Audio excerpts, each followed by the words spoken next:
Alguém sabe por que o nariz do palhaço é vermelho? O porquê dos sapatos enormes? Ou como é que se coloca tantos palhaços dentro de um carro que é tão pequeno?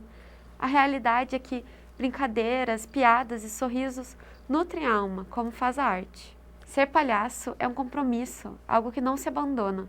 Tá dentro de quem é palhaço e tá dentro de quem se diverte com eles. Até porque a palhaçada, ela não faz mal. Não faz mal a ninguém, a não ser a dor de rir demais. A convidada de hoje é palhaça, artista circense na companhia de palhaços Calmo e graduada em artes cênicas. Tainá Máximo, seja muito bem-vinda. Obrigada. Tainá, que o palhaço faz a galera rir, dar risada, não é novidade, mas quem é que faz o palhaço rir? Olha, outros palhaços. Acho que é por isso que a gente gosta tanto de trabalhar junto. Eu, particularmente, gosto muito de trabalhar com os meus colegas, gosto de ter essa interação com outras pessoas, porque aí um faz o outro rir, um participa junto com o outro, tá ali numa relação que a gente chama de jogo, que é essa relação de estar juntos, de fazer alguma coisa acontecer.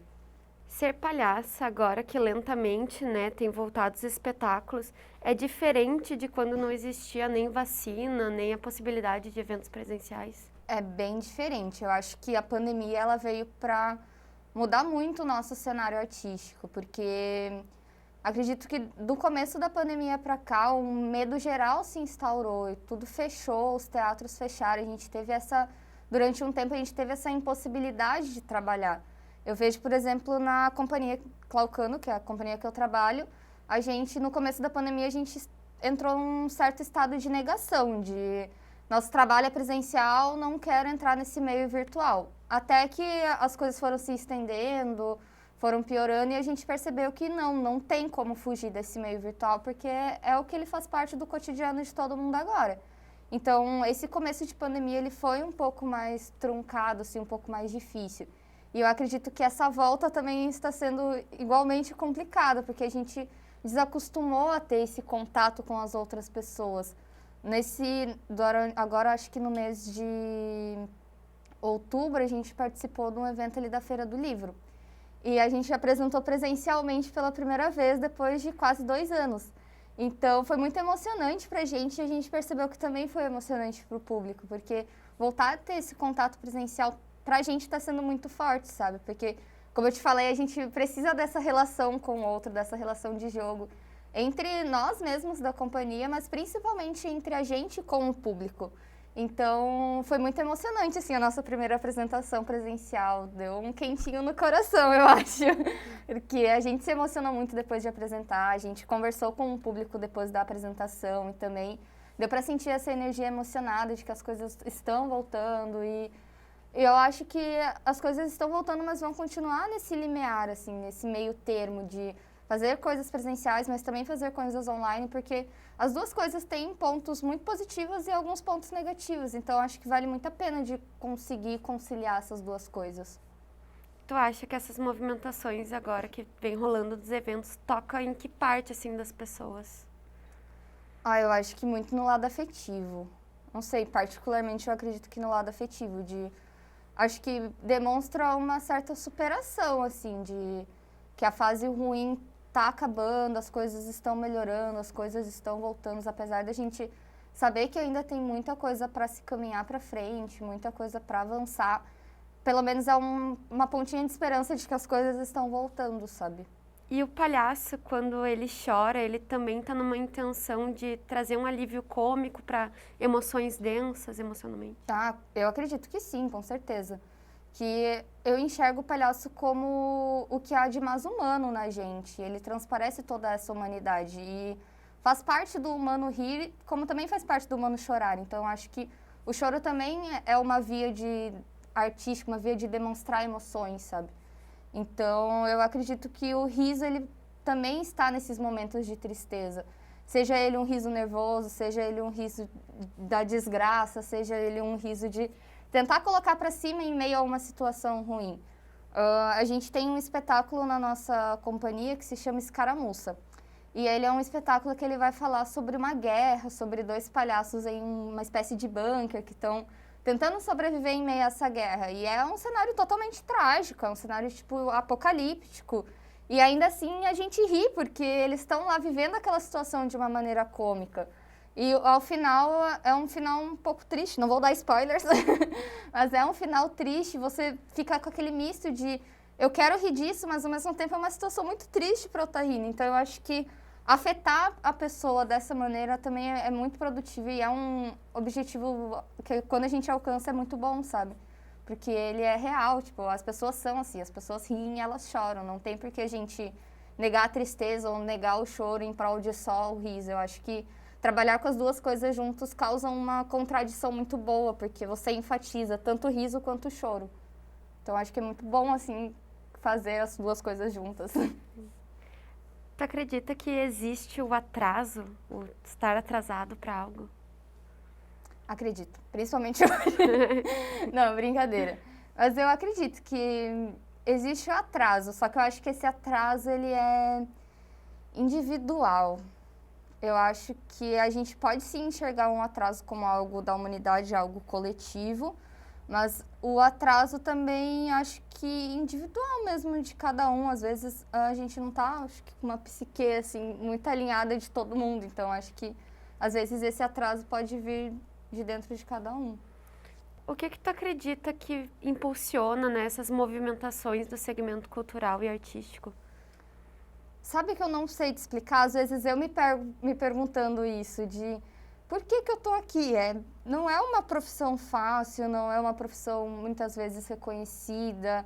É muito difícil você trabalhar com arte e mesmo assim eu quero trabalhar com arte, eu quero viver pela arte, eu quero fazer disso a minha única profissão, eu quero realmente viver a arte. E às vezes eu me pego pensando, por que eu quero tanto assim? E eu acho que você fazer uma coisa mesmo sem ter certeza, você se arriscar, é porque você gosta muito mesmo, é porque você realmente quer aquilo, mesmo que aquilo não tenha uma explicação lógica. E eu não sei te dar uma explicação lógica do porquê eu quero viver a arte, mas estar em contato com outras pessoas, fazer coisas pelas outras pessoas ou junto com as outras pessoas, eu acho que é o que me motiva mais nesse meio. Poder expressar o que a gente quer, poder não só ensinar, mas também entreter, poder fazer esse momento de diversão ou de choro com as outras pessoas, expressar através da arte e sentir que ela atingiu alguém, me causa uma sensação inexplicável, que é a sensação que eu quero ter para minha vida, sabe? Tu percebe se ainda tem alguma fragilidade, assim, dentro do segmento de, tipo, é isso que não tá deixando o movimento fluir? Uma fragilidade no meio? Eu acho que ainda esse preconceito com o meio artístico, de achar que a arte não é importante, que a arte não é relevante, que eu acho que a profissão artista, ela é uma profissão importante como qualquer outra, sabe? Porque ela toca nas pessoas, ela entrete as pessoas. Então, eu acho que esse preconceito com o meio artístico, essa falta de reconhecimento é o que nos atinge muito.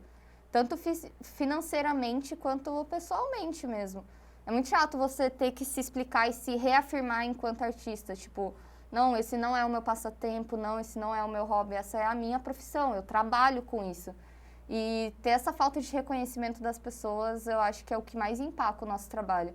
De não valorizar o nosso trabalho enquanto um trabalho. A Elsa Soares, que é incrível, ela tem uma música que se chama Palhaçada, que ela é assim: na tua lista de golpista tem um bobo a mais. Quando a chanchada deu em nada, eu até gostei. E a fantasia foi aquela que esperei.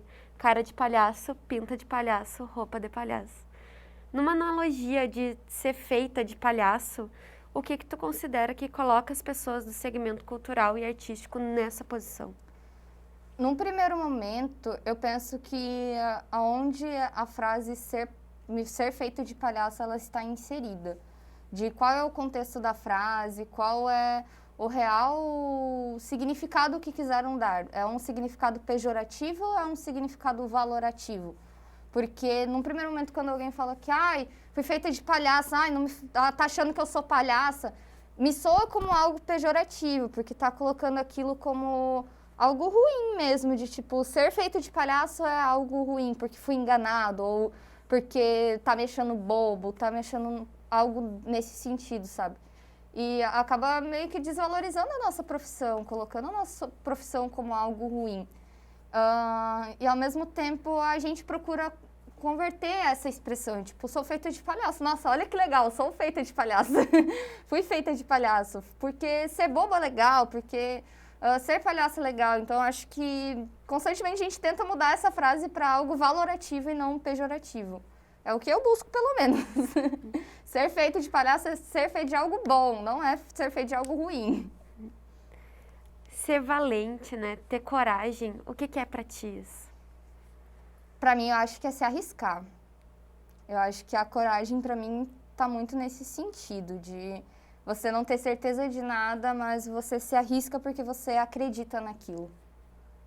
Tainá, como é que cabem tantos palhaços num carro tão pequeno? Te dizer que a gente nunca teve um Fusca, mas a gente já teve um Clio. Uma das integrantes da nossa companhia, ela tinha um Clio.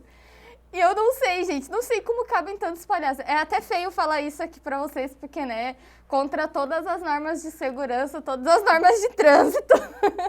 Mas já aconteceu, assim, de ter muitos palhaços dentro desse Clio, junto com o cenário, junto com o figurino, e era gente sentando em cima de notebook, cenário aqui nas costas, e gente sentada, e cadê o cinto? Não é legal, não façam isso em casa, não repitam, mas não sei como, mas cabe. A gente sempre dá um jeito de caber. Por último, mas não menos importante, os sapatos enormes do palhaço são para poder ir mais longe? Para poder ir mais longe e também para cuidar da unha encravada, porque ela encrava e incha e o pé precisa estar um pouco maior para não incomodar, né? Mas brincadeiras à parte, eu acho que é uma analogia muito bonita, assim, saber que tem gente que acha que o sapato é para caminhar mais longe. Eu acho, gostei dessa frase, acho que eu vou começar a aderir no meu repertório. E o nariz vermelho do palhaço, por que ele é vermelho? Quer saber o contexto histórico mesmo? Pode Pode ser? Existe uma história nesse meio artístico, não se sabe ao certo se essa é a origem do palhaço, como a gente enxerga ele hoje, mas durante a construção do circo tradicional, quando o circo surgiu, ele estava muito vinculado às artes equestres, com pessoas e cavalos e tudo mais. Eles estavam muito voltadas a fazer acrobacias, a fazer apresentações artísticas utilizando o cavalo.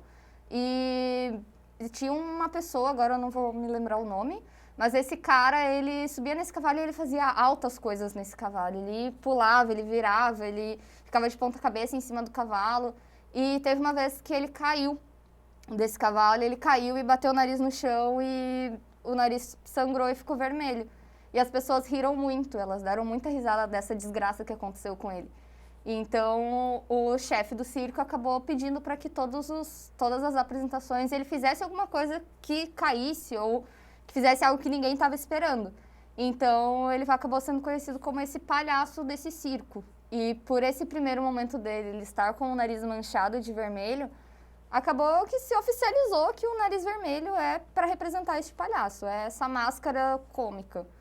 Não sei se essa realmente é a origem, eu particularmente acho que é uma grande lenda que, enfim, foi se estendendo ao longo dos anos, mas não sei, às vezes é legal você ter essas histórias para contar ou acreditar nessas histórias que vai de ti acreditar se é verdade ou não, se o tempo tornou ela real ou não. Então, essa é a história que eu conheço da origem do nariz vermelho, mas devem ter outras explicações, e aí vai de cada um acreditar no que quiser. Tainá, como é que a pessoa chega a se tornar um palhaço, venha a ser um? Acredito que tenha diversos caminhos. A gente fala que tem pessoas que elas nascem com essa comicidade já, que desde sempre foi uma pessoa muito brincalhona, que sempre fez as pessoas rirem, e que com as técnicas certas, com o estudo certo, ela facilmente já consegue se tornar um palhaço, porque ela já tem essa facilidade em encontrar momentos para fazer a pessoa rir. Mas também tem todas as escolas de formação de palhaço mesmo. Aqui na universidade a gente tem uma disciplina de técnicas circenses que vai falar um pouco sobre a palhaçaria. A gente tem uma DCG ali na Universidade Federal de Santa Maria, que é uma DCG de clown, de palhaço.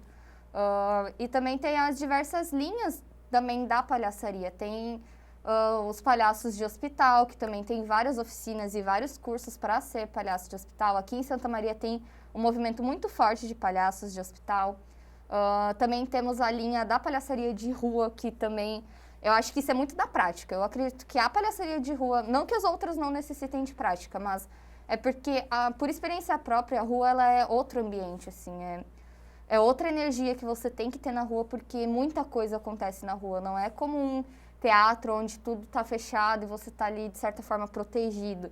Não, as coisas podem dar errado dentro do teatro também, mas é que na rua você está mais vulnerável. Então, a rua, eu acredito que é uma linha da palhaçaria que precisa de um treinamento mais constante para você estar mais preparado mesmo para estar nesse tipo de ambiente. Então, eu acho que as principais coisas para ser palhaço é muito da prática e do ensaio das técnicas, porque eu não acredito que palhaço seja só fazer uma piada, seja só tentar fazer o outro rir a qualquer custo. Não, existem técnicas para isso, existem treinamentos para isso. Então, para ser palhaço, na minha opinião, eu acredito que seja isso, seja através das técnicas e da prática.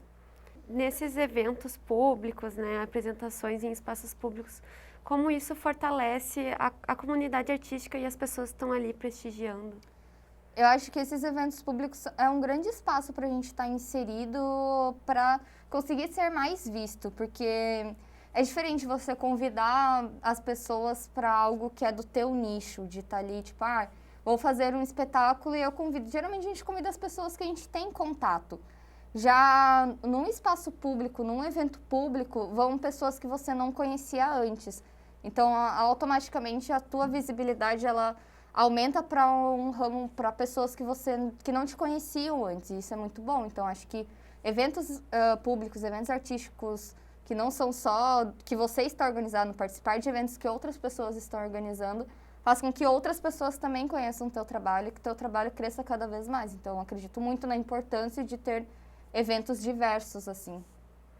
Todo palhaço por dentro tem uma pessoa trágica? Ai, tem. Eu acho que a gente ri do trágico faz parte do nosso cotidiano, assim. Eu acho que a tragédia tá ali, ó, lado a lado com a comédia. Eu não acredito que tenha como separar as duas coisas. Se tu fosse fazer uma peça de palhaço que é contando a tua história, como é que ela seria? Nossa, nunca parei pra pensar em fazer um espetáculo da minha vida. Mas não sei, eu sou do interior de São Paulo, acho que dá pra notar um pouco do meu sotaque. E eu vim pra cá pra fazer o curso de artes cênicas. E eu já trabalhei em várias coisas, já trabalhei como garçonete, como babá. Tenho uma família grande, então eu tive uma infância que eu brincava muito com os meus primos, com o meu irmão. Então acho que eu focaria mais nessa relação, assim, dessas brincadeiras de família. Eu acho que é uma coisa que me toca muito, principalmente agora, estando muito longe de casa e há tempo demais, eu diria. Eu acho que eu focaria um pouco mais na minha história com a minha família, porque eu acho que... Não sei, acho que daria vários momentos cômicos, assim. Minha família também é uma família meio desbocada, meio agitada demais, então eu acho que se fosse para eu contar um espetáculo, um pedaço da minha vida, eu acho que eu escolheria um pedaço mais afetivo da minha família mesmo, que eu acho que teriam bons momentos e boas histórias para contar. O palhaço, ele é só para criança, a companhia? Não, com certeza não. Na companhia, a gente tem os espetáculos infantis, mas a gente também tem espetáculos adultos. Esse espetáculo que eu comentei sobre a tragédia, que a gente tem um espetáculo que fala sobre um cenário apocalíptico, ele é um espetáculo adulto, ele tem algumas cenas que tem umas piadas um pouco mais maliciosas. Eu acho que a gente também tinha um outro espetáculo que agora a gente já tirou do nosso repertório, mas que a gente circulou com ele durante 2 ou 3 anos, que era o espetáculo chamado Entre Três. Que esse realmente era um espetáculo muito malicioso. A gente usava da comicidade muito voltada para essa malícia mais adulta. Então a gente falava, não, esse espetáculo dá para ser para um adolescente, porque adolescente, enfim, vive a malícia, né? Então a gente acabava apresentando para adolescentes também, mas a gente fez esse espetáculo pensando mais no adulto. E até mesmo os nossos espetáculos infantis, a gente procura fazer um espetáculo que seja infantil, que seja com uma temática infantil, com uma linguagem infantil, do qual a gente não vai falar as mesmas coisas que a gente fala para um público adulto, mas que o público adulto também seja contemplado, que o público adulto também goste de assistir aquele espetáculo, que é o que a gente pensa, assim, tipo, vou levar meu filho pro teatro para assistir a peça. Só que daí a gente vai conversar só com as crianças e vai ignorar a presença dos adultos? Não é esse o tipo de trabalho que a gente faz. A gente quer contemplar todas as pessoas que estão nos assistindo. Então, mesmo que o nosso foco seja falar com a criança, falar com o adulto tá ali, tá junto, tem que estar junto pra gente. Então, a gente acaba mesclando essa linguagem, a gente acaba ou deixando em um momento específico, ou não caindo tanto pro estereótipo do infantil, já para fugir disso. Então, sim, palhaço é para adulto também, com certeza. Porque normalmente tem isso, né? De pensar que Sim, é mais palhaço pra é só pra criança. Mas criança. achei legal isso do circo, tipo, uma apresentação de palhaço mais pra adultos. Sim. Eu nunca fui pra Nossa, a gente se diverte muito. A gente tem algumas Pois é. inspirações, assim, de palhaços adultos. Tem um palhaço argentino, que ele é um palhaço de rua e ele é um palhaço que ele faz espetáculos muito adultos, assim. Então a Sim. gente também tem uma grande inspiração nele, porque ele fala muito palavrão, ele sacaneia mesmo, sacaneia na maldade os adultos. Então, tipo, e é aquilo que eu falei, o trágico e o cômico estão alinhados, estão juntos, não tem como separar o trágico do cômico. Pelo menos eu enxergo assim. Sim. Então é muito legal ver, tipo, esse tipo de palhaço trabalhando com essa malícia, com essa maldade Pois é. com o adulto. E a gente se diverte, a gente não tá nem aí, sabe? Eu acho que é bem legal, assim, trabalhar o palhaço focado por um público adulto. É outra dinâmica, assim, com certeza. É outra dinâmica do que eu trabalhar com um público infantil. Mas é igualmente bom. Tainá, eu agradeço de coração pela partilha, por ter participado da Provocarte hoje. Eu que agradeço o convite, me senti muito feliz, muito grata por estar aqui, também participando do programa de vocês, mas também falando as minhas opiniões sobre o âmbito artístico, também falando sobre o meu trabalho. Acho que foi uma experiência muito legal, muito acolhedora, agradeço muito a toda a equipe. E o episódio de hoje fica por aqui. Viver é perceber que a vida, ao nos expressarmos, ela se torna essencialmente o que ela é. E é preciso que algumas necessidades sejam atendidas, como a se de relacionar, de perceber e de compartilhar. Que o nariz vermelho do palhaço também seja para ressaltar a expressão da boca e dos olhos. Nos vemos no próximo episódio. Até mais!